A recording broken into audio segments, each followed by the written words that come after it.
folks. We are going to start in just a minute. I'm going to give one more minute to let folks join.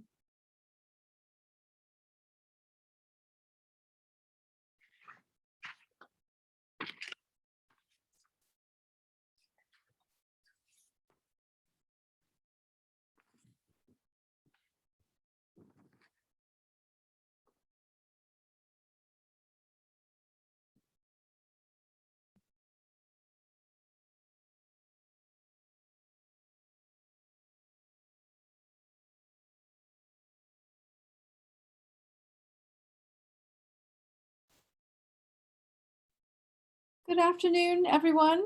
My name is Ann Reynolds. I'm with the Alliance for Clean Energy of New York. And as folks are still joining in, I will say welcome and thank you so much for joining us for what is our 4th annual Clean Energy Tour. It looks like we're getting up there in terms of participation, so I guess it's time to get started. This is, as I said, our 4th annual Clean Energy Tour, and it is our 2nd tour that is virtual, unfortunately. But silver lining, when we have these tours online, we do get a lot more participants. You would not all fit in one bus, which is how we used to do our tours before the unfortunate COVID era. So we're so happy you could join us. And our goal with this tour is not to take a deep and technical dive into a particular technical topic, but instead is to give all of the participants a flavor of the renewable energy development, construction, and operation that's going on in New York State right now. And so in order to do that, we have a great panel of experts to talk to you and to answer your questions. I will say that this is being recorded and we will post the entire recording and it usually takes a couple days. I also want to mention that we definitely want a lot of questions. So please put your questions at any time in the question and answer function, not in the chat function, in the Q&A function, and we will get those answered as soon as we can. And I do want to check to see if our host, Senator Rachel May, is with us yet. Yes, I'm here. You are, great. Okay. Thank you so much for joining us. It is my pleasure to introduce Senator Rachel May. She represents Central New York's 53rd District, which includes most of the city of Syracuse, as well as a lot of surrounding areas. In 2020, she was named the Environmental Legislator of the Year by Environmental Advocates Action. And now, in just her 2nd term in office, she's working to pass a family caregiver tax credit, raise wages for home care workers, enable the development of municipal broadband, and create a renewable energy bill of rights. She's a resident of Syracuse and had a successful career in higher education prior to being elected, running for public office and being elected. She started out as a professor of Russian language and retrained in ecology and sustainability, becoming the director of sustainability education at Syracuse University. So we are really so pleased to have someone like Senator Mays with her impressive academic and environmental credentials in the legislature. And we're also very pleased to have her with us today to host this online renewable energy tour. I'll turn it over to you. All right, thank you, Anne. Thanks for that lovely introduction. I want to add one other thing that was just announced, that I've been named to the EPA's Local Government Advisory Council. So I hope to get input from all of you as I fulfill that role too. I am so excited to be here. This is a great moment to be doing this, I think, because not only is the climate crisis at the forefront of everybody's attention, but we also are finally starting to see real action on clean energy. And so who better than ACE to show us the way forward? I want to congratulate you, and I understand that you're 100 members strong. That's really exciting. And paired with Doreen Harris's leadership at NYSERDA And the new state Office of Renewable Energy siting, I think we know New York has the brain power and the human capital to reach our ambitious clean energy goals. And that if only, two if onlys there, if only we can make the needed investments, which in New York, I think means passing the Climate and Community Investment Act, but we also need to make sure that the Congress passes the president's ambitious infrastructure bill so that we can fund the transitions that we need to fund. But I just want to point out, I'm really excited today because the president just announced that yesterday that his administration is creating a blueprint for the country to reach 50% of our electricity demand from solar power by 2050. Here in New York, where you get about 4% now, so that means doubling and redoubling that investment year after year. So I hope that we will really take this seriously and make the investments that we need to do, and especially in battery storage capability and transmission. And we also need to make sure that we are investing in our workforce, because everybody is struggling to find workers now, and this is going to be, the demand for workers is going to be huge if we're going to make the changes that we need to make. So those workforce investments have to reach into every community, especially ones that have traditionally been left out of the equation. And so another exciting announcement this week was the Governor Hochul's announcement of the $6 million Climate Justice Fellowship Program through NYSERDA. I think focusing on careers in clean energy for people in disadvantaged communities is really critical. And I hope that we can see that roll out really robustly and quickly, because that's just a great way to get started. Last year, the previous governor had a workforce development proposal for wind energy that was focused on Long Island and downstate. And that was important, but I was a voice at the time and will continue to be a voice to make sure that we are also making these investments upstate and in our rural areas and smaller cities, both for workforce development and because these are areas where a lot of the investments, especially in solar and wind, are going to have to be made. We also had some good news on the transportation side from Governor Hochul signing Senator Harkin's bill to make sure that all in-state sales of new passenger cars and trucks will be zero emission vehicles by 2035. That's a very big deal. I know ACE was critical in lobbying for that, and I think it was a big win for all of us.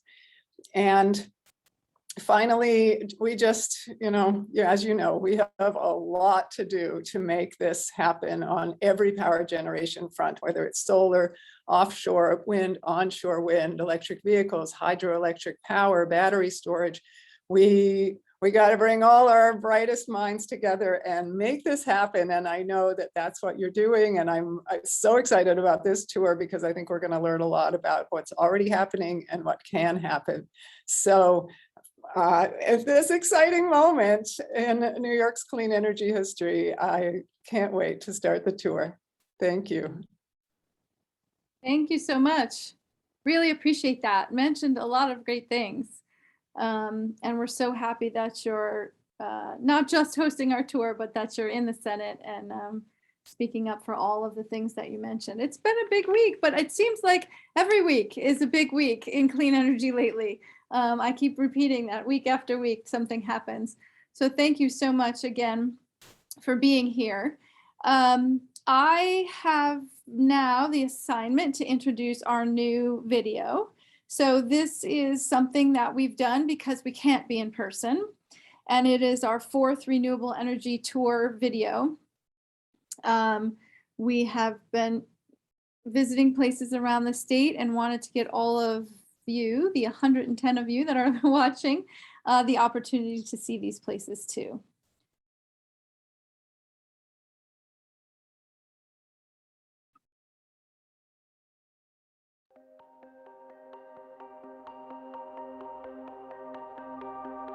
This year, for our 4th annual Renewable Energy Tour, we visited a remarkable historic hydropower station on the Hudson River, a new solar project in rural Washington County, the Port of Albany as it prepares for its exciting role in the offshore wind industry, a major transmission project in the Hudson Valley, and a solar project in Brooklyn.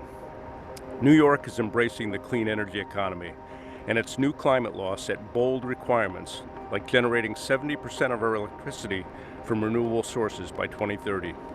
That's ambitious, and to achieve that goal will require overcoming barriers.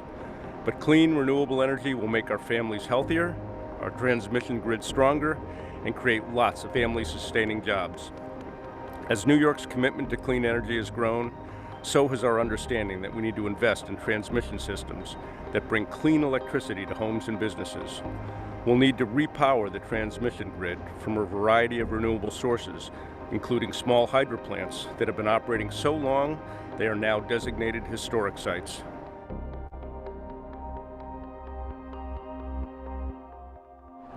So in New York State, hydroelectric power is a big part of our solution to reaching 70% renewables by 2030.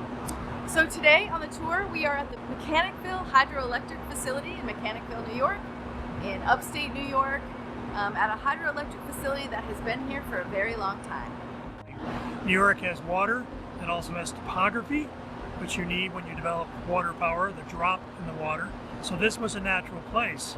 Plus, from a standpoint of customers, having some industrial customers, first at Niagara Falls in 1894, and then in Albany, because we had the General Electric Company in Schenectady and we had other customers in the Albany area, this was simply a natural place to have that start. It's believed by a lot of industrial archaeologists that the modern electrical grid, that is to say an interconnected system of generating plants and customers, started here at Mechanicville. This plant's been operating since 1897. It's believed to be the oldest operating renewable generator in the world. And solar farms like the one the ACE team visited with Lieutenant Governor Kathy Hochul and NYSERDA CEO and President Dorian Harris, who noted that more than 20 clean energy projects will be under construction in 2021. You can see the tracker system. This is a game change tracker system.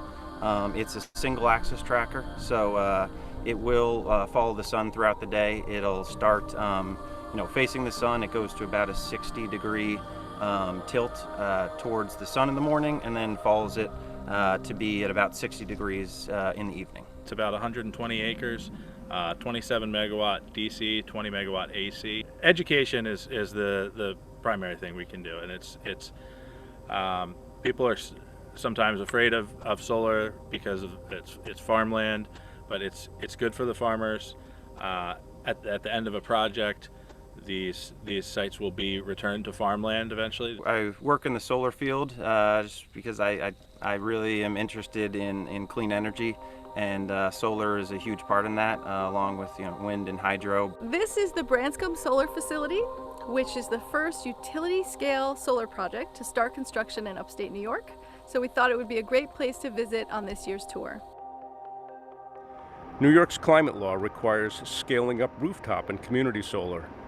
Brooklyn Solar Works, for example, has installed more than 1,000 small solar systems in New York City.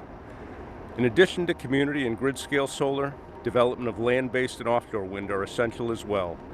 Like solar, wind energy is a job creator.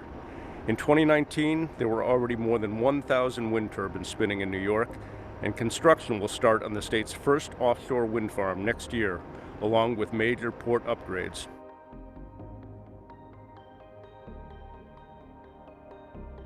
I'm Kathy Sheehan, Mayor of the City of Albany. And for us, offshore wind means jobs. Jobs for our residents, opportunities here at our port.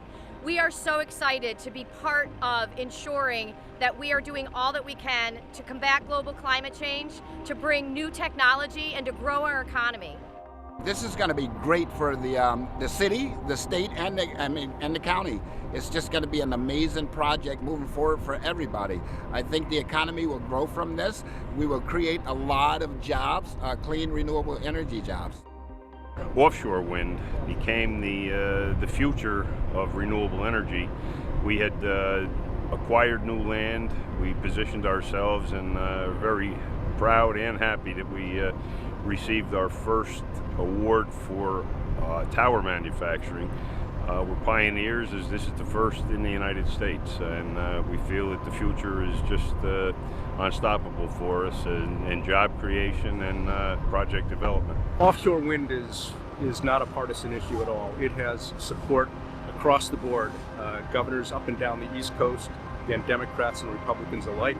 It has support from the environmental community, support from the environmental justice community, labor unions. It is truly a win for everyone.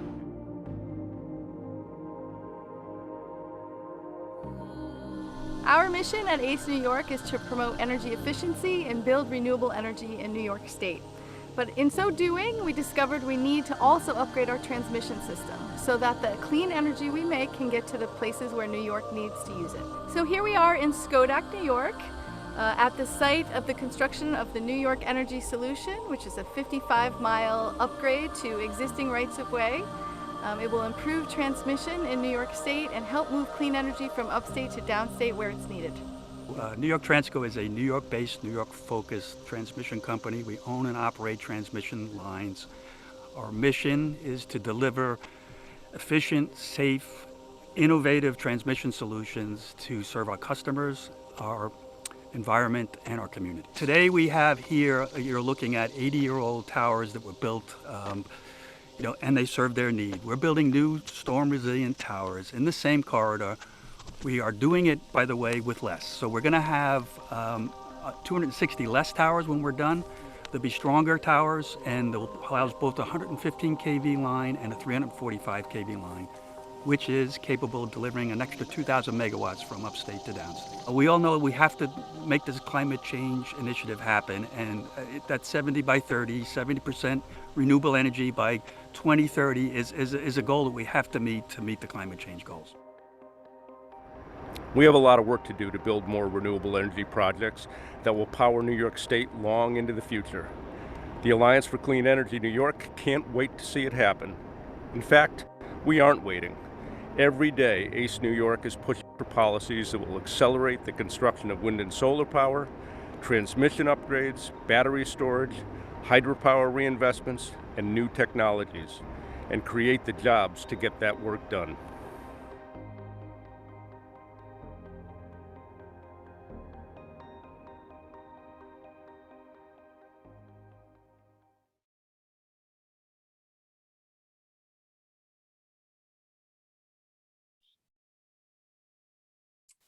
Thanks for that, folks. And thanks, Megan, for showing it. I hope that has given you a flavor about how there's a lot going on in clean energy in all different parts of the state. But we're going to turn now to a discussion of things that are going on. And to help us do that, I wanted to introduce Stu Gruskin. He is the Chief Conservation and External Affairs Officer for the Nature Conservancy. So he's an important leader and steward of all the great work that the Nature Conservancy does. He's also on the board of directors of ACE New York. And prior to that, he was the executive deputy commissioner of the New York State Department of Environmental Conservation, which means he was my boss a few years back. But he's going to help us have a great discussion about renewable energy questions in New York now. So I will turn it over to Stu Gruskin. Great, thanks, Ann. I'm glad you mentioned the most challenging part of all the jobs I've ever had. So I very much appreciate the opportunity to be here today with this terrific panel, and I'm looking forward to the conversation. So the Nature Conservancy is, of course, very focused on clean energy development, as well as some of the other climate mitigation strategies that we need. There's no question about the urgent need for accelerated development of renewables, and we have teams across New York and across the US and globally working on many different initiatives relating to renewable energy development. The Nature Conservancy is deploying our science, our policy expertise, and taking advantage of our hands-on experience as a land trust and a large-scale landowner on how to increase renewable energy capacity while at the same time conserving land and protecting biodiversity. To do this, we've been collaborating with many different partners across many sectors, including ACE, of course, and our friends in state government, to develop tools, methods of community engagement, and programs that will help achieve this. And one of the things that we've been learning is that a diversity of perspectives with respect to clean energy development is key to being able to successfully achieve the very ambitious goals. And the panel today really represents a terrific cross-section of perspectives that will help inform how collectively this necessary and challenging build-out of renewables can be successful. So what we're going to do today is we're going to start with introductions. I'm going to give each panelist an opportunity to tell the audience who they are, as well as kind of what their angle is, right? What is their general perspective and interest in renewable development? And then we'll have a conversation for a while.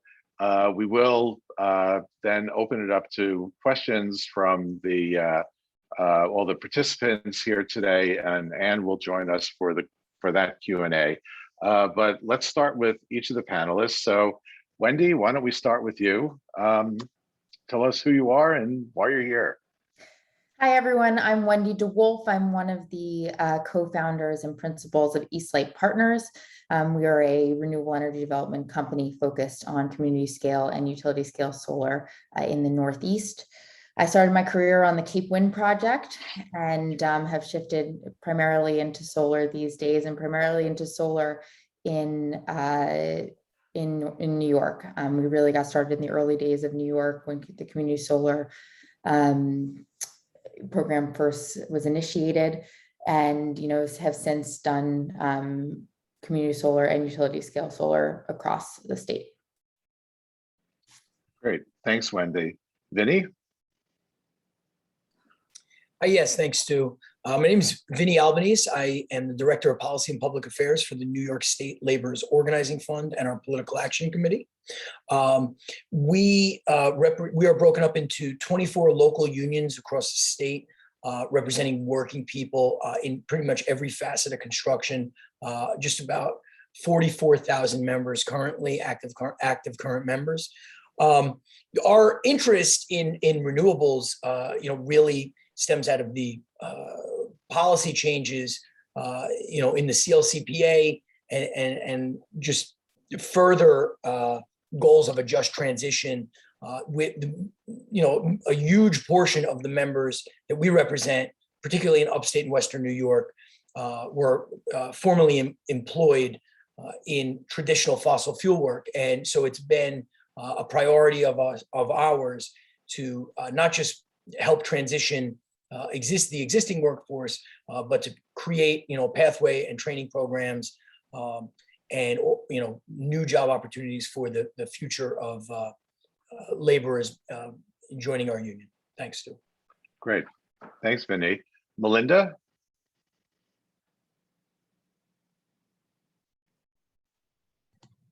There. Hi, I'm Melinda Vizcarra, fourth generation owner of Becker Farms and Vizcarra Vineyards. I guess I'm representing the landowners.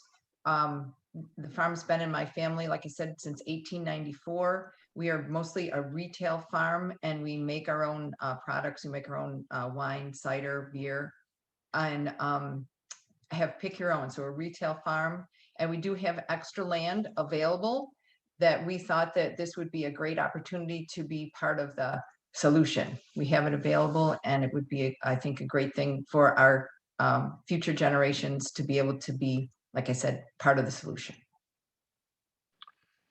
Great, thanks, Melinda. Mike?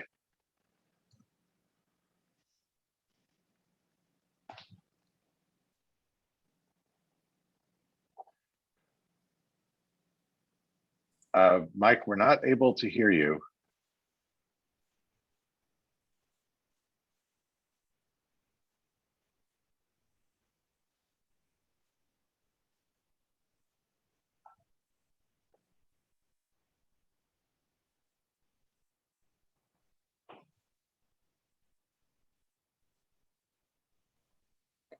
Okay. Yep. Okay. It's working. I'll start over. Okay. I'm also a landowner, been a lifelong dairy farmer, and my interest in solar projects began back in 2016 when solar companies started looking at my farmland, and I eventually signed with a developer. But also about the same time, the county was being pursued by different solar projects to do a community project in Lewis County, and we ended up doing that one. So it's both of them are progressing very well. Thank you. Okay, thanks, Mike. And Marguerite? Sure, thanks. I'm Margaret Wells, and I head up Invenergy's New York office based in Ithaca. And we are developing onshore wind, solar on the utility scale, and battery storage projects. I got my start trying to develop a community wind project on my own property years ago that did not succeed.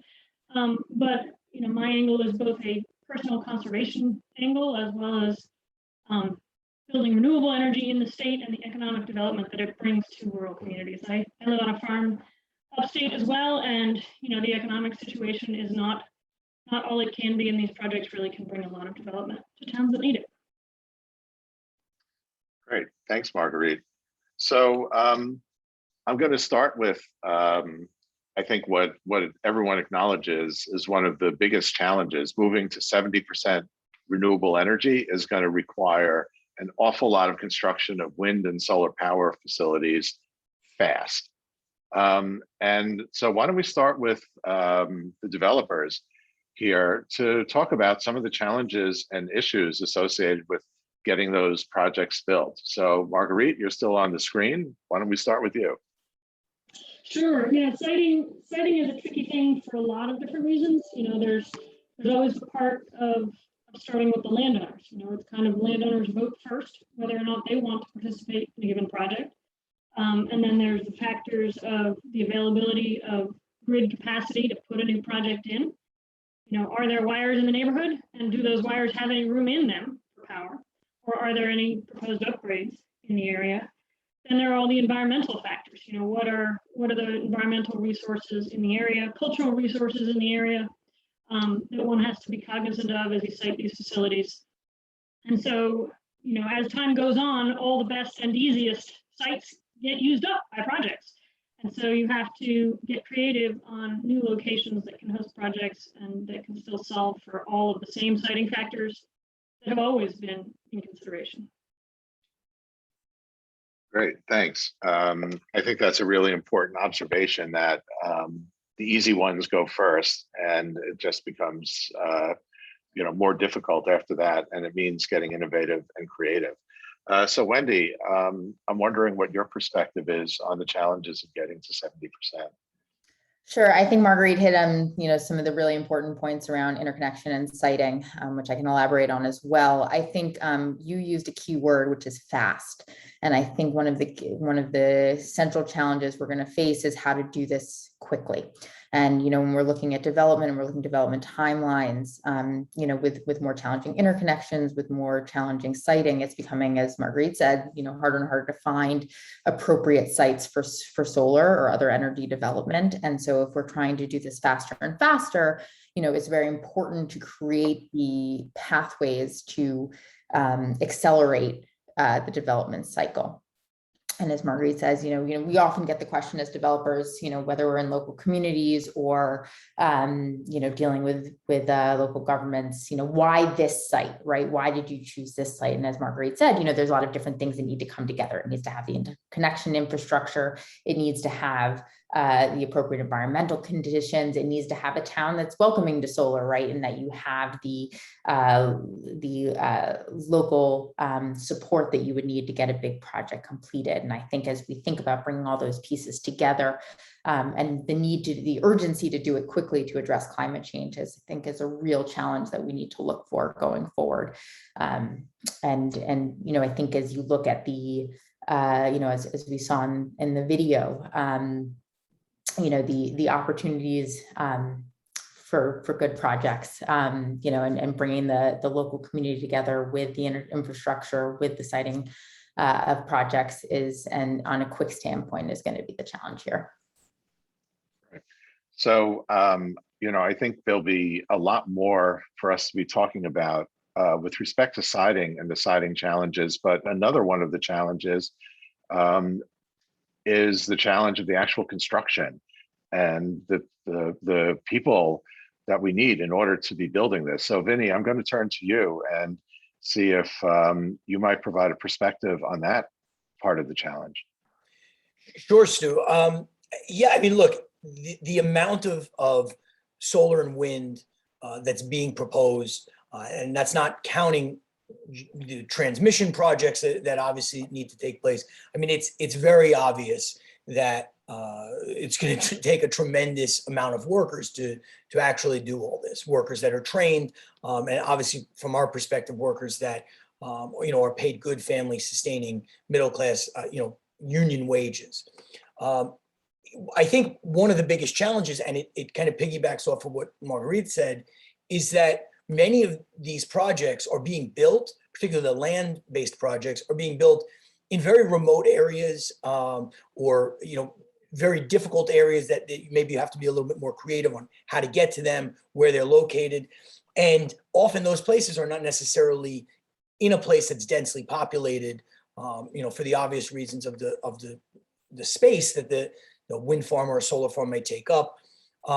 So connecting people from maybe some small and mid-sized cities where there maybe is a larger pool of workers, making sure they have the opportunity to go out and work in these other places, but also bringing people into the fold from the communities. It's not like people, don't live in these communities where these projects are being built. So there's a lot of challenges in really connecting the people. I would say, the unions in particular and the laborers have programs already in place, which I'm sure maybe we'll talk a little bit more about, but that can train workers that are already in place that have, rapidly redeveloped our training programs to include all sorts of different renewable training.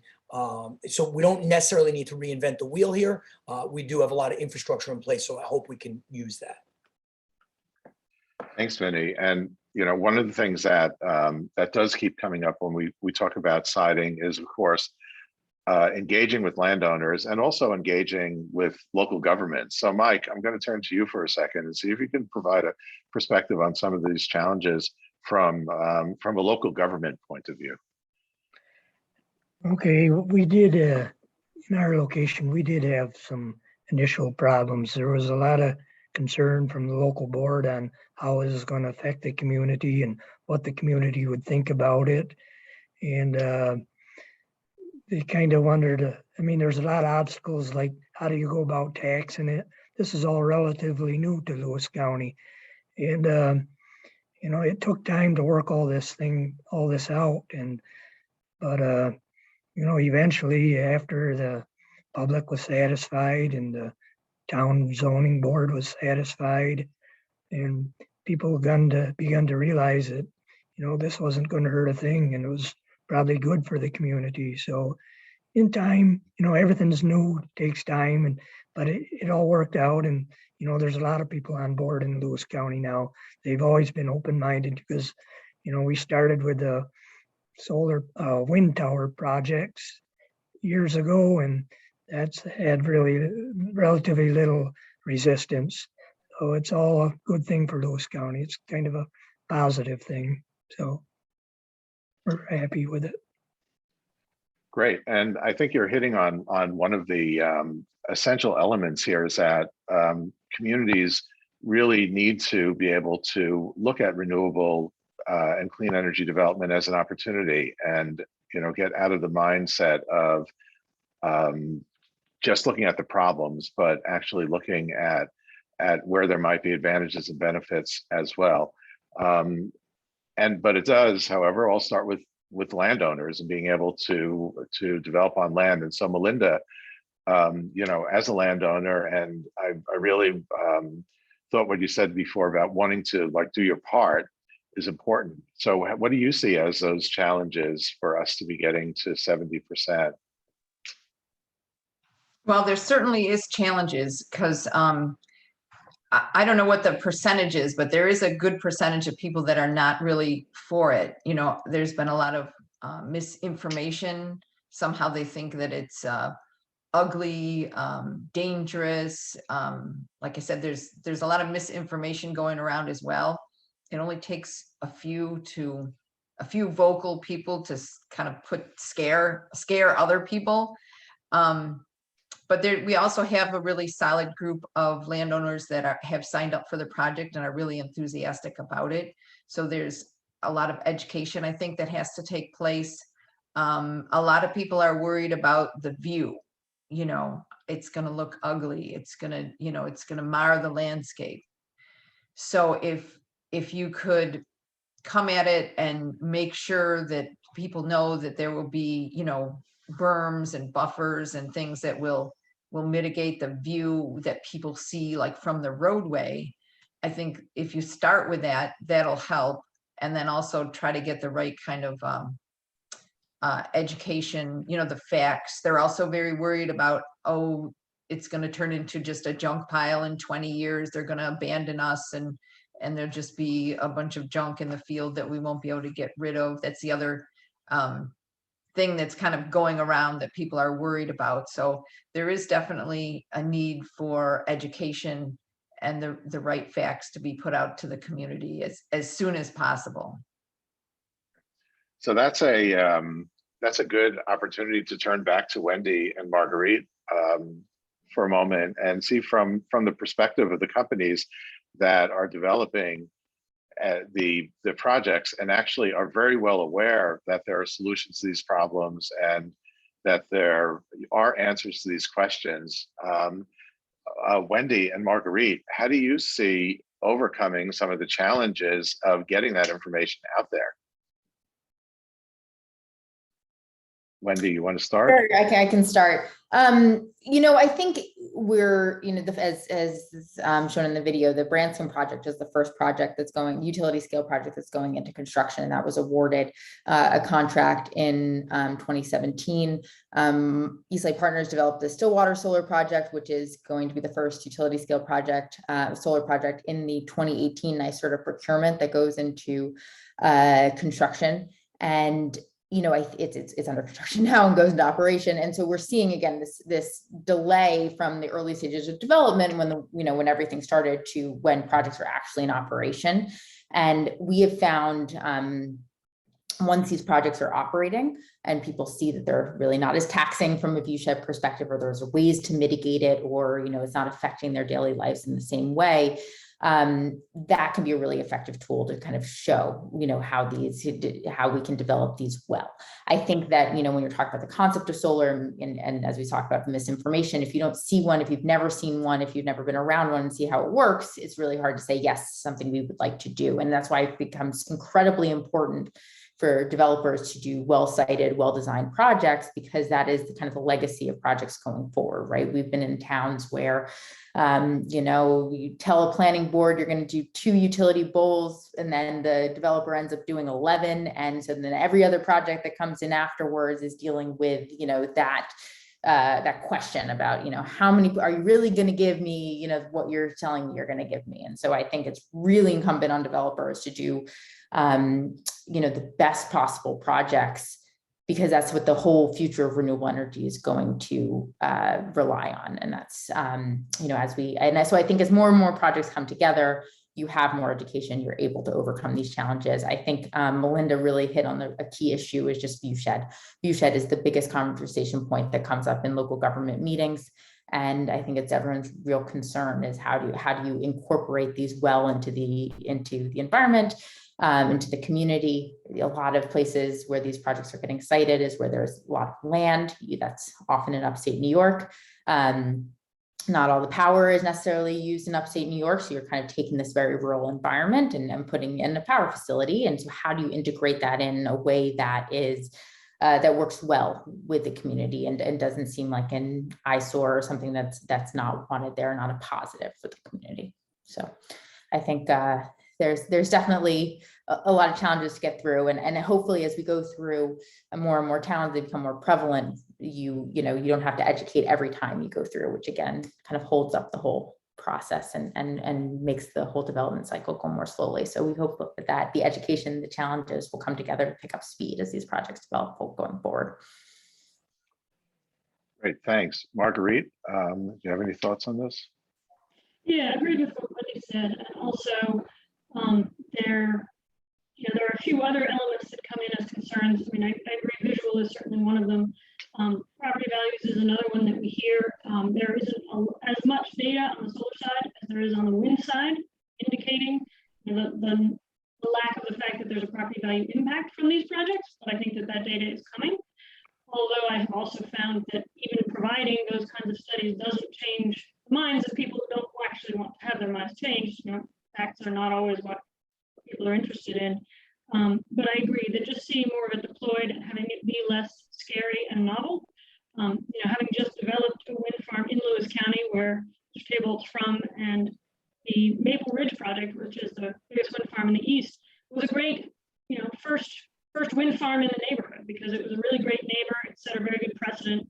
And so when we showed up and wanted to build another wind farm, we already had a great precedent to work from. Nobody had to wonder what a wind turbine sounds like or looks like. You could just go up and listen for yourself.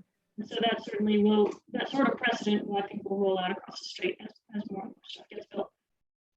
And I think to add on to this and bring Vinny into the conversation as well, right? It's not only just as you kind of grow the ecosystem of these communities of these projects as well, that people, you know, if you have labor that's really focused on building these projects and becomes an important part of the New York labor market, then you really start, you know, you're building a broader ecosystem that makes these projects wanted, right? You want these projects so you can have the continued jobs. And maybe Vinny, I don't know, you can add on to this as well.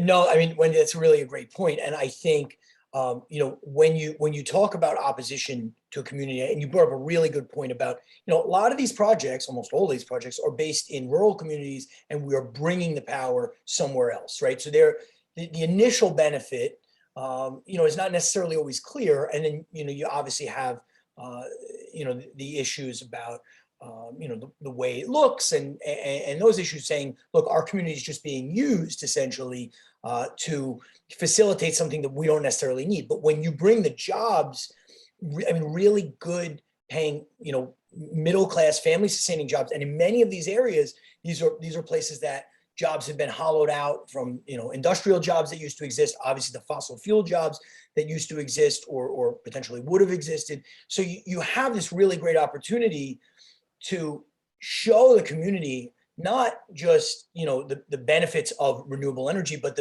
the economic benefits to places that really often need these jobs. So that obviously changes the conversation. If you know that your next door neighbor is working, you know, now has a job or has multiple jobs lined up that are going to be good family sustaining jobs for that person, that may mitigate some of the concern that you have. And, you know, obviously there's a ripple effect to that. So yeah, I do think it's an important component of this. I think one thing that I find a little bit funny about the argument about how in these rural communities, they don't need more electricity, we're shipping it off to somewhere else. In all those rural communities, all the food that is grown in those fields is shipped off somewhere else. I mean, dairy communities, they're making way more milk there than they are drinking in that county. And they're shipping it off to the city people and taking the city people's money and putting it in their pockets. And I think exactly the same thing is happening with renewable energy. It doesn't matter who is consuming that power. Give me the money and let's put it in our local economy. So I think in addition to the question about, well, how might a local community benefit, there are questions about compatibility. And I'm wondering the extent to which really from your different perspectives, each of you might be thinking about finding development opportunities where you have compatibility with existing or potentially new ag operations or open space protection, of course, from the Nature Conservancy's perspective. Where can there be compatibility with, say, habitat restoration and renewable energy development? Are there multiple goals that can be achieved? Is that on the radar screen of your thinking? It's definitely on the radar screen. I think that, you know, I think we always have to think about, and this goes back to the speed issue and of addressing the climate change urgency. And one of the big thing about, you know, addressing or conserving our resources that exist, right, is to make sure that we are stemming the advance of climate change. And so, you know, I think, and going back to also Marguerite's original point of siting, and I think sometimes you try to, you know, you can't solve everything with one solar site, right? But you can make certain choices around, you know, the way you're designing projects, whether it's, you know, there are some discussions about, you know, incorporating agricultural or vegetation management, you know, with sheep and things like that. There are ways that you can work with, one of the great things about solar is you really can work with the landscape, right? You can work and keep out of wetlands. You can work to, you're keeping a lot of space in between. So it can obviously be often be a protected area for other species, and it doesn't have a real disturbance effect on the land. So you can, you know, kind of remove it and restore it at the end of the project's lifetime.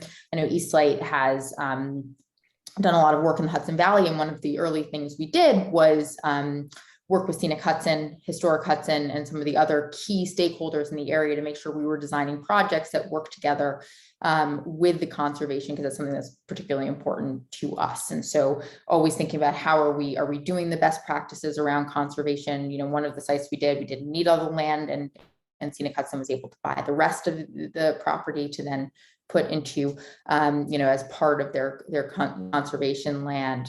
But I think there is a real synergy between conservation and renewable energy, as long as we're thinking about it as we need both. Well, I definitely love to hear that, of course.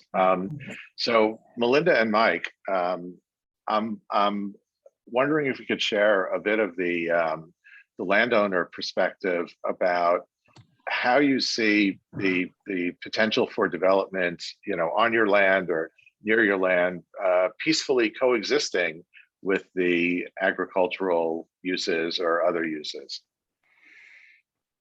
Go ahead. Well, I don't know. I think once it happens and people realize that it's not as invasive as they thought it might be, there is a lot of land that's not the best land that solar panels would be a good opportunity to use, you know, to be on, just because the production of the land is not the best. The land that we're using is completely out of sight from the public, almost completely. We do have, we do want to showcase it for our pick your own customers that will be walking by it, but you don't really see it from the road. So I think that once it happens, and if the companies, you know, do what they say by mitigating the view and that type of thing, I think people will understand that it's actually beneficial when the tax dollars come into the town, and that helps them too. I think that'll help, that they feel like maybe they're doing their part. Mike? Yeah, Lewis County is really dependent on agriculture, and it's quite a concern when somebody comes and just likes to take over some of your land. And you know, it's something that our county IDA talked about, and how they would come up with a plan to encourage farmers to give up just some of their poorer land. So they did something, they come up with a clean energy and jobs plan that encourages farmers and developers to utilize the poor land and pay them more for that than they would for the prime land. So like in my case, this hadn't even been thought of yet. And fortunately, I did have some marginal land. In fact, I can still recall 40 years ago, tipping a hay wagon over on the rocky hill that will now be a solar project. But anyhow, it's what it calls for. It calls for some thought on farmers and what part of their land they can afford to give up, and still maintaining the value of a farm for the production of what their life income has been. Thanks for that, Mike. Vinny, I'm going to return to you for a second, because you mentioned that that there are existing programs that could be tapped into, and of course, you know, we have a new governor. We have this incredible challenge in front of us, and so here's a heads up to all the panelists. I'm going to ask each of you the same question I'm about to ask Vinny now, but from your perspective, what would be the one piece of advice you would give to the governor about really helping to accelerate the renewable development, and in your case, using those programs? Yeah, so I mean, the programs I'm referencing are typically not just the union apprenticeship programs and training schools that we have. I mean, the laborers alone, I think we have 16 schools around the state. You know, we invest millions of dollars every year into training for our workers. Those programs already exist. We've already been revamping those programs to do things like on-site training, not just safety training and classroom training about working around renewables, and other issues that they'll encounter on these different sites, but also actually physical on-site training that we're doing at our schools on the different anchor systems that are used in solar and racking systems, things like that. They can actually have hands-on training. Those programs already exist. And one of the best things we can do is use pre-apprenticeship programs to bring people directly from whether they are disadvantaged communities or just other places that folks are looking for really good job opportunities. And I would also say this, I mean, look, every developer has not made these commitments, but many, many developers in the state have made really strong commitments to the trades or to the laborers in particular, so that we know that there is a pipeline of jobs out there. It's a matter of, again, connecting the workforce to these programs. We need to be funneling from the vocational schools, high schools, obviously working directly with community groups, not just in rural areas, but also, like I had mentioned earlier, in making sure that even in some mid-sized and smaller cities, the Binghamtons, the Rochesters, the Buffaloes, we're actually getting workers and community groups from those areas to help facilitate workers moving out to those places. And the final thing I would say is, look, there's always this conversation about workforce development, and we need to allocate resources to workforce development.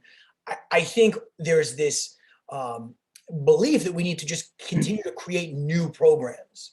And what I'm saying about programs that already exist, there are union apprenticeship programs that are looking for people that have a pipeline of work already on the books. There are pre-apprenticeship programs, there are vocational schools and high schools that have programs that can funnel people directly into trades. There are community groups that are seeking currently to make those connections. So it's really helpful to have elected officials help start connecting those dots, as opposed to thinking that we just need to allocate resources to create something new, as opposed to use those resources to connect those dots. So that would be my advice.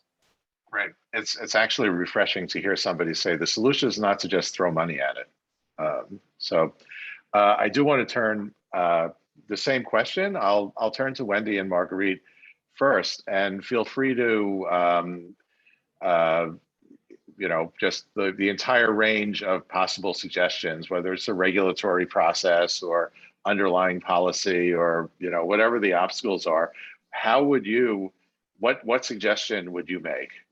So Wendy, how about you go first? Sure. I would say, we're very hands-on developers, so I'm really kind of boots on the ground in the communities. And I would say anything that Governor Hochul does, she has to engage the local communities and the local governments in what she's doing. I think a really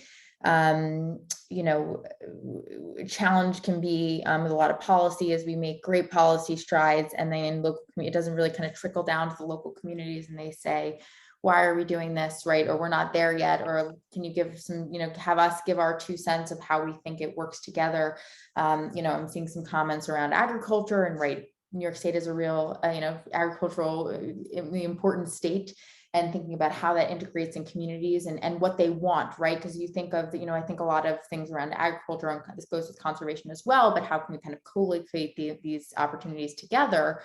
And, a lot of times, well, okay, if you're co-locating agriculture with, with solar or another form of renewable energy, there's 2 key questions around, well, am I using kind of more resources by doing this, right? If I co-locate it, then I have to have way more space between panels, so I'm using a lot more land, so then I'm having a bigger visual impact, and what are all these other kind of domino effects, right, that come from co-location? Can I do a better sited project if I don't do that? If our power lines located in locations where there are prime agriculture, so there's no way to really avoid that, and maybe there's ways we can mitigate in other ways. And I think that as we develop these, there's kind of this tendency to have this top-down announcement, right? We need to do 70 by 30, and I think that's it's great to do the top-down goals, but to get there, we need to build up from the bottom and make sure that everyone has their input. So they say, how does this fit into my community? As opposed to wanting to say, no, I don't want it in my community, it can go somewhere else. We need to say something. How do we integrate it into everyone's community in a smart, kind of not in my backyard, kind of take those out of the conversations out of the way so that everyone embraces it, both from the jobs, the property standpoints, the landowner perspective, then and the local community government, to make this seem a positive thing throughout the entire state. Thanks, Wendy. Marguerite, how about from your perspective? Yeah, I think we have been working hard in the past few years to address some of the regulatory challenges that we've had in New York to streamline renewables, and I think we've made really great progress. I think the trick is not then adding more layers of different regulations on top of that to then constrain, once again, using other lenses.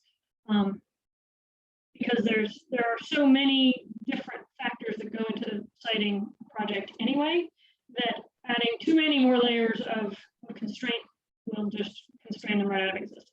But I like what you said, Wendy, about finding ways to have every community embrace a project, because at the end of the day, we all use energy.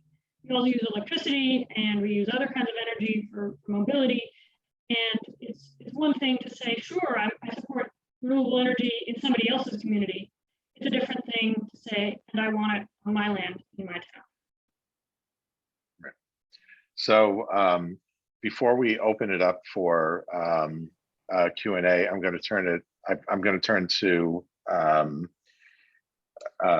our landowners, to Mike and to Melinda. Both of you have had some personal experience with development. What advice might you give to the governor about making more of this happen in the future? So, Melinda. I was just thinking that the agricultural community may be more enthusiastic about doing it if there was some way that they could also use the land underneath for something. I know they talk about grazing of sheep and pollinators for bees, which is great. But if there was some way that there could be some, row cropping, or, if they made the panels a little higher and that they could be growing something underneath, then it would be like a dual use that farmers would maybe feel better about, because they would be using their land for two different things. They're actually making two products. I mean, people don't always think about it, but we are producing a product. Taking the sun and making it into electricity is kind of the same as growing vegetables, right? We're using the sun and making it into food. So if you approached it from that way, from that point of view, then maybe the farmers would be a little more excited about being able to use their land in that way, and they would have a stable, steady income that growing vegetables doesn't always give them, or crops. And make the process go a little faster. It seems like it takes a long time for the whole thing to work out. State government is not known for speed. But maybe you're right that it does need to get a bit speedier with some of this. Mike, how about from your perspective? Yeah, maybe the state's incentive ought to be to the developer to develop their own parcel. Everybody looks at a field and think it's automatically always been that way, but it hasn't. I'm myself have been on the farm for, I guess I'd be the 5th generation, and you can see stone piles been there for 100 years, and I know me and my brothers have added to them. And so my point is, fields don't automatically appear. They're developed over time. But with today's construction equipment, there's no reason a developer can't bring his own field into existence. And a lot of farmers have not only good agriculture land, but they do have brush land. It might need irrigation, or not irrigation, but drainage, and it needs clearing off. But that's where incentive ought to be, not to take away good agriculture land, but to develop land that doesn't have any practical use for the time being. Yeah, thanks, Mike. I've noticed one of the themes that have been coming up has to do with really finding opportunities for multi-use. And there are a couple of comments in the chat. My friend Ryan McPherson has one, and then another comment about using capped landfills, but really looking for those opportunities where you will be able to get multiple benefits and multiple values from solar development, for example. And I think that's a great topic to be thinking about. So I'm going to invite Anne to rejoin the conversation. Anne, are you there? I'm here. Okay. And, you know, we do have quite a few questions that have been popping up. So I guess I can just start throwing some of these questions out at the panelists. So one that I'll pick on because they mentioned TNC is that there are GIS resources that have been put to use to map areas that are best for development, and this would apply both to development as well as to transmission lines. You know, they're looking for places that have the least impact, but you know, so that's the first choice. But there are going to be situations where it's inevitable that there's going to be impact. There's no such thing as energy development that doesn't have impact. What are your thoughts about mitigation banking for those kinds of circumstances? And anybody who has a thought about it should just jump in.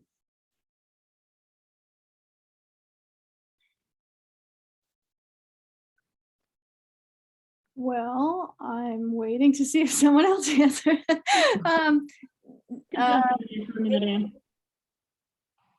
If by mitigation banking, it means paying mitigation fees, I'm guessing maybe that's what the question was referring to, though I'm not sure. Well, mitigation where to make up for the loss in another area, you create gains. And so you create a facility that would allow for the creation of habitat or, say, you know, other values with land that would mitigate the impact of the renewable energy development, and doing that in a way that just really hasn't happened so far in New York. So a couple of things to mention. When you get a permit for your wind and solar project, you go through an avoid, minimize, and mitigate process in the siting process.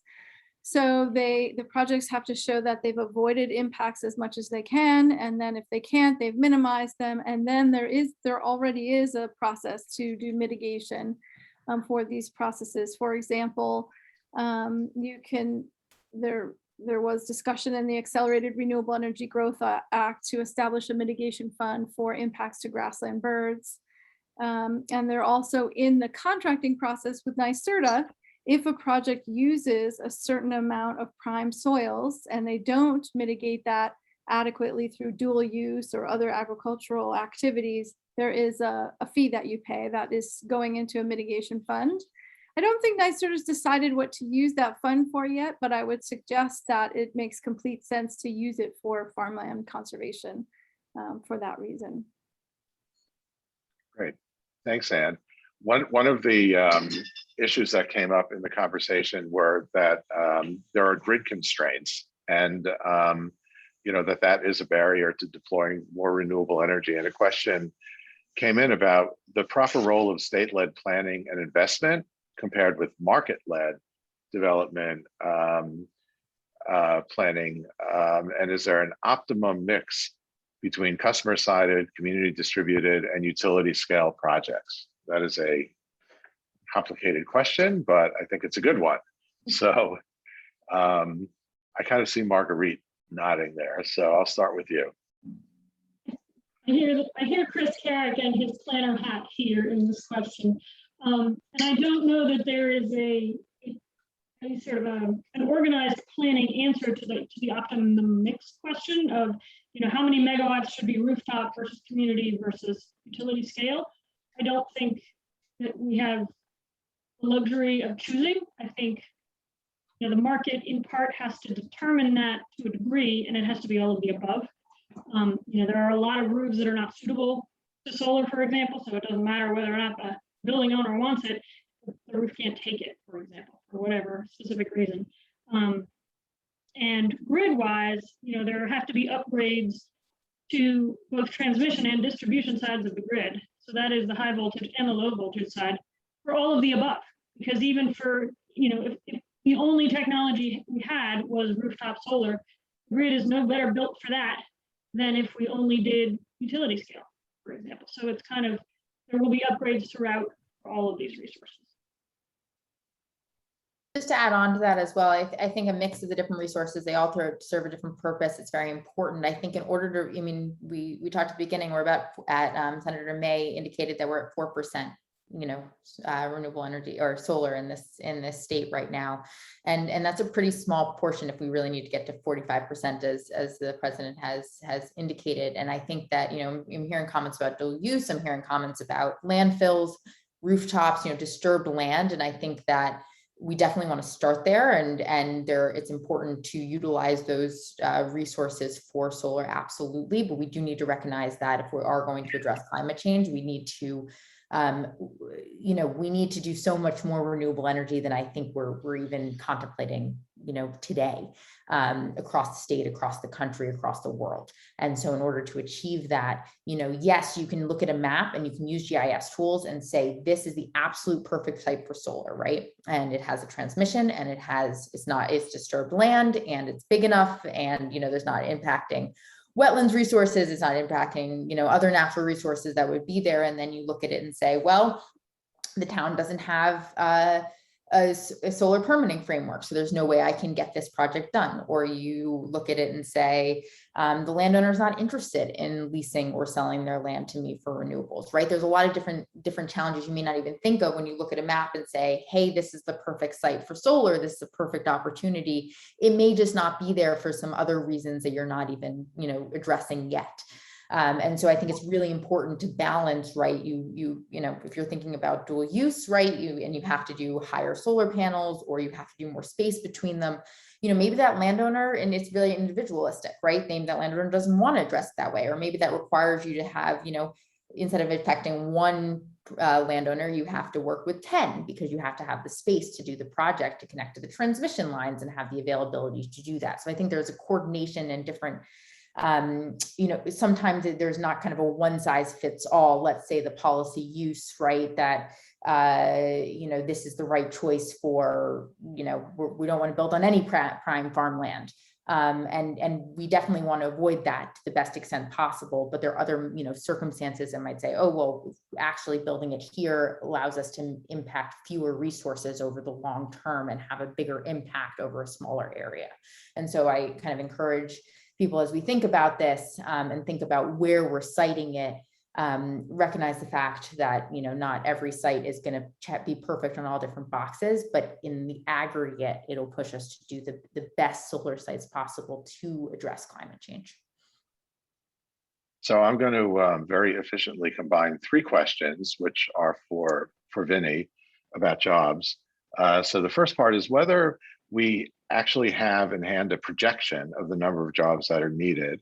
The second part of it is to what extent are these jobs temporary, right? That they will disappear once the facilities are constructed.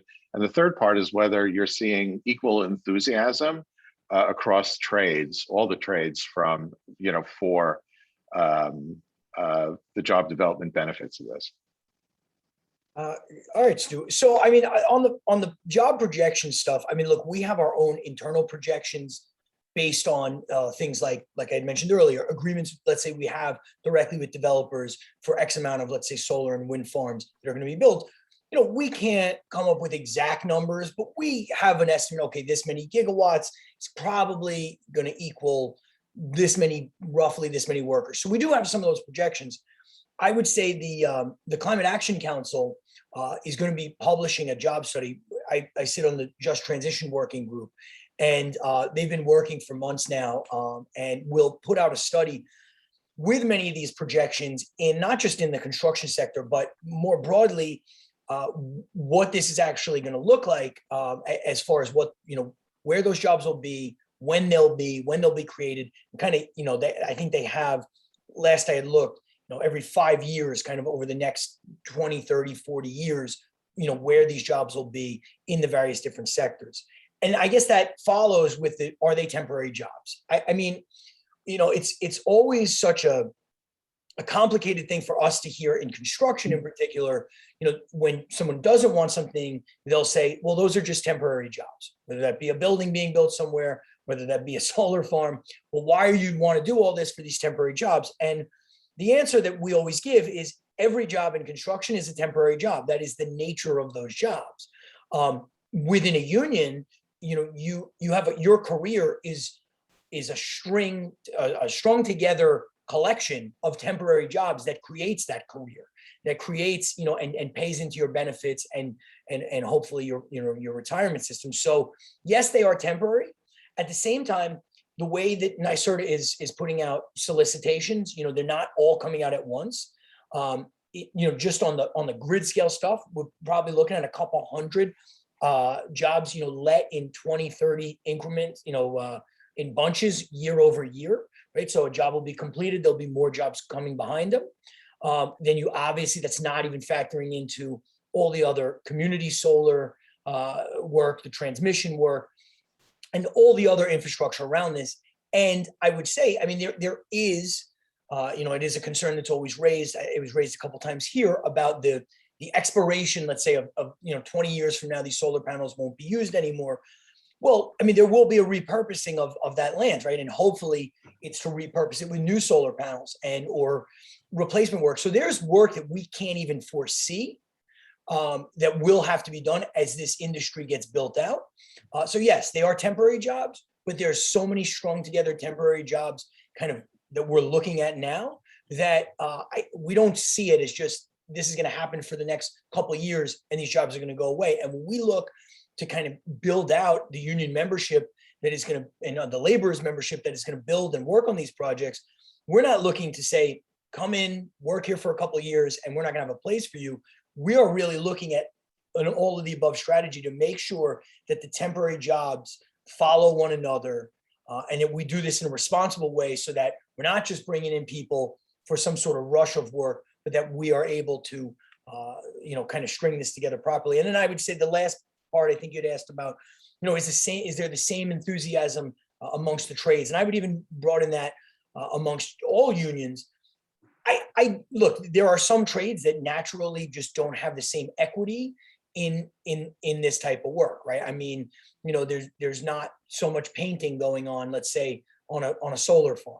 So there's naturally going to be some difference between trades like the laborers or electricians or engineers that obviously are going to have more intensive work or higher equity in this type of in this space. I would say more broadly, though, I think service sector unions are excited about certain possibilities of maintenance work, for instance, that will happen at a lot of these facilities. There's opportunities, in office jobs that will be created, administrative jobs, right? So there is broad enthusiasm about the industry taking off because it's not just the construction jobs, and maybe even if only a handful of trades specifically are directly or mainly impacted by this. More broadly, it's not just construction jobs, and I do think there is a lot of enthusiasm amongst the union movement, in the labor movement, about the opportunities here. All right, thanks, Vinny. So another question came in that that notes that there is a big difference between industrial scale projects and small and medium scale projects, and of course the economics are different. And the question is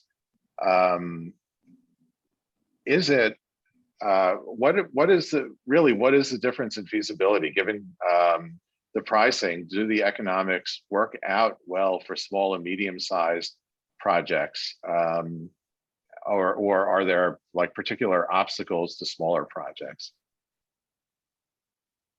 I may be the best position to answer this since we develop both utility scale and small, kind of smaller utility scale and kind of the community sized range. I think You know, from a policy perspective, we are seeing a big push towards the larger scale projects, and they do have a bigger impact. You know, as things, you know, towards our goals, right? One utility scale project towards the state 70% renewable goals is you know, is a bigger drop in the bucket than a small project. So you need many smaller projects to get there. From a siting perspective, when large projects and small projects have similar interconnection concerns, right? That you have distribution lines, everyone's familiar with the lines on the street. There are limitations of where you can connect there too, and a lot of that starts to relate to load.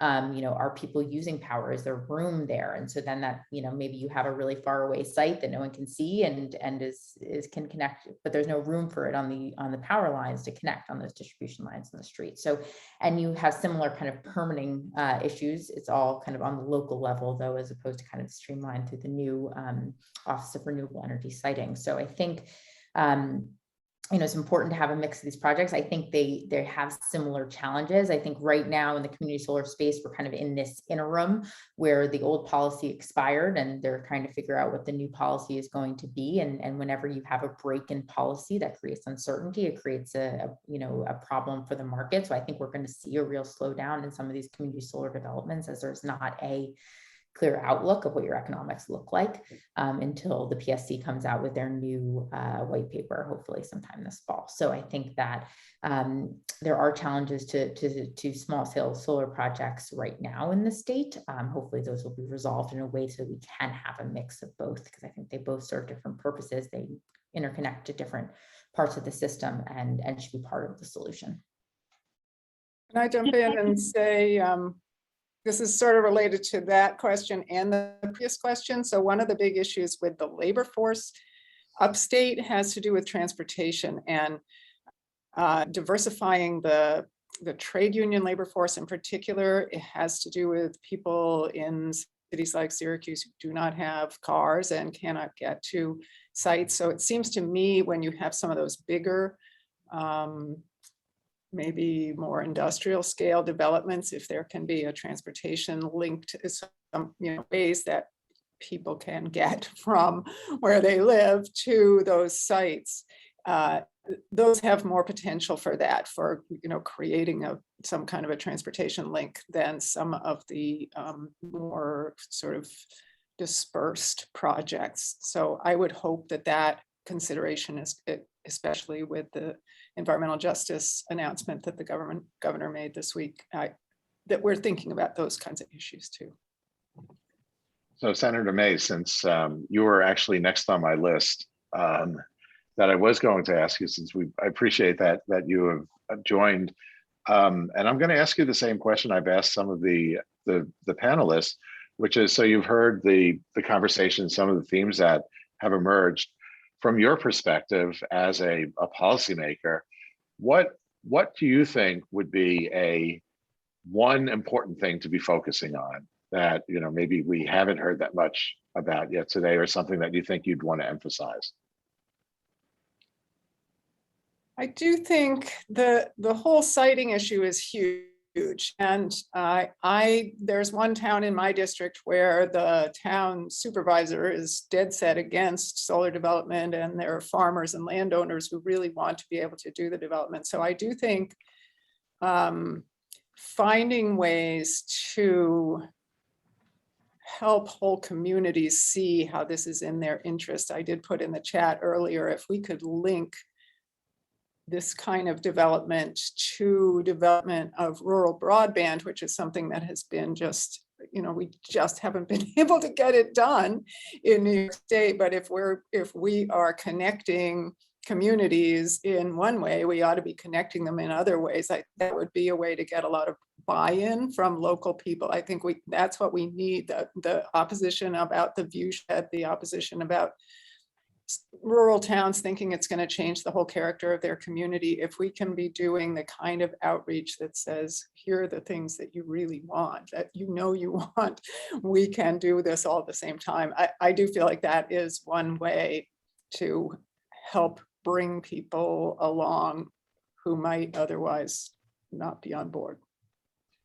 Yeah, I'll point out one one of the things that we've been discovering in the work that we've been doing with community engagement is that it's important to get out of a transactional mindset, that it's often a question of who's going to benefit, who's not going to benefit. If I'm not benefiting, I'm going to be against it. And, you know, finding those multiple values, understanding what the broader concerns are, and recognizing that this is not just about, you know, creating an opportunity for a developer or creating an opportunity for a landowner, but actually solving a big problem for society. It creates a different context for the conversation. So Anne, I have a question for you. There was, you know, of course, the conversation today has really been about clean energy development, but there are other solutions as well. Energy conservation, also natural climate solutions, something that we pay attention to at the Nature Conservancy, for, you know, carbon mitigation, sequestration, and so on.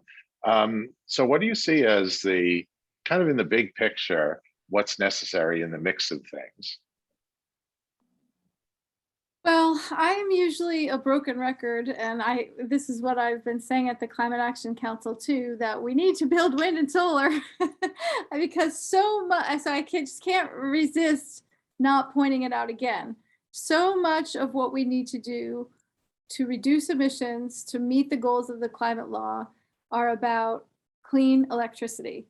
And when we are building renewable energy, which could be wind and solar, offshore wind, it could be making reinvestments in hydroelectric plants to increase the output. We're also working towards greening the transportation sector and greening the building sector, because we're going to have to electrify them too. So, you know, we have to keep our eyes on getting renewable energy project construction started, and then on a whole other parallel track happening at the same time, do everything else. But I almost put them on the same level, because as we know, so many of the recommendations to the Climate Action Council about reducing emissions by 2050 rely on green electricity for the future in New York. Did I mention transmission? And we have to make investments in transmission. In fact, while we've been on this webinar, I saw that the Public Service Commission took some actions today in the transmission planning proceeding, which is probably boring to a lot of people, but absolutely critical to deploying renewable energy and meeting our climate goals. And that means we have to make investments in the local transmission and distribution system. We have to make investments in the bulk transmission system. And when we see what happened in New Orleans and what happened earlier in Texas, we need these investments in our grid anyway for resiliency to storms and for reliability and safety, but they also help deploy a cleaner grid. Right. So a question that I have that is, I think, timely, and Senator May had mentioned this in her introductory remarks, was the announcement from the president yesterday about the focus on solar and new focus on solar. And I'll throw this out to all the panelists. From your perspectives, how does that fit into your thinking, recognizing that it was only yesterday? Well, I can take a shot. Okay, I'll be fast, Marguerite. Well, it's a really exciting announcement. It's a plan out of the Department of Energy, and the National Renewable Energy Labs worked on it too. 1,600 gigawatts of solar, which is a lot. And it's a lot more than we'll have to do just here in New York. But that being said, I think New York is ahead because we don't have just the ambitious goal. We also have the beginning of the structures in place of how to get it built, with the contracts from the state or the compensation for the community projects. We have a really robust community distributed solar program that Wendy mentioned is hitting some bumps right now. But I think it was last year we were first or second in the country for CDG installations, community solar installations. So New York is going to help the president meet that national goal. We're ahead in sort of the structures for making it happen. But whatever the federal government does, if it looks like tax credit extenders, or if it looks like other incentive programs, it's going to help us do that in New York with less direct impact on our ratepayers. So it can work really well together. Right. Marguerite, did you want to add something to that, or? No, I think Ann covered my Oh, points. okay, great. So I'm getting harassed by my friend Joe Martens with a reminder that 30% of the electricity anticipated to be needed on the grid by 2030 is going to be offshore wind, and we really haven't talked about offshore wind today. So I'll also throw that out to the panel about you know, where we're going with offshore wind development here in New York and how that is part of the solution. Vinny, you want to start? Sure. Actually, I mean, it's a good point to bring it up, because offshore wind itself, actually, when you asked about, you know, kind of trade enthusiasm, and there is a tremendous amount. I was not specifically answering that in what I was talking about. I was talking more about the land-based stuff, but there are way more trades involved. You know, in the offshore stuff, there's tremendous amount of jobs, not just in the installation, but like before the Port of Albany, for instance, was shown, right? I mean, there's all sorts of tasks that have to take place, building out port infrastructure. There's all sorts of supply chain opportunities there. So the amount of jobs that actually would come offshore, and it's one reason why, you know, we and the laborers we're very focused on kind of a lot of the land-based stuff. The building trades more broadly has taken more of a lead on a lot of the offshore stuff and working out those agreements, because it is such there's just so much more opportunities for different types of work to take place around the entire supply chain. So and it is a great point, and we should have certainly brought it up, because you know, Joe is right. It is only 30% of our electricity, and we can't reach any of these goals without it. And it's a huge job creator, and something we shouldn't ignore. Great, thanks, Vinny. And I actually see that we're just about out of time, and I'm supposed to turn it back over to Ann for closing comments. But before that, I want to thank all of the panelists and all the people who submitted questions. I think it's been a really interesting conversation, and I hope that it will continue. So thank you all. Ann? And thank you so much, Stu. You're really good at this. You should be a professional moderator. I guess you're pretty busy.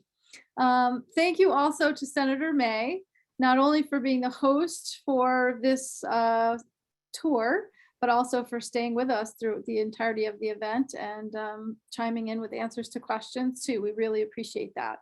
Again, we're so glad that you're there in the Senate, caring about the environment and renewable energy and job creation, especially in upstate New York, as I'm an upstate New Yorker, but all over the state.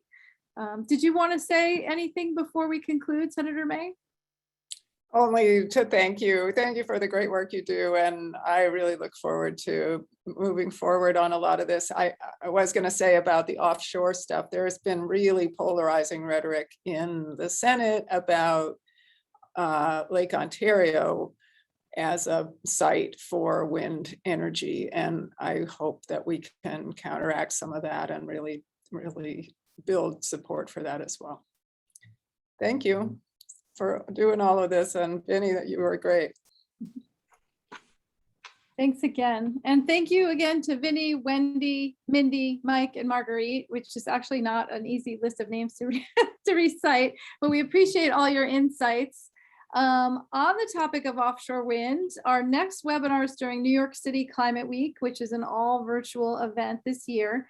And on the 22nd, ACE will be hosting another webinar like this one, where we're talking exclusively about offshore wind and specifically port development and job training, workforce training for jobs in ports. So please join us for that.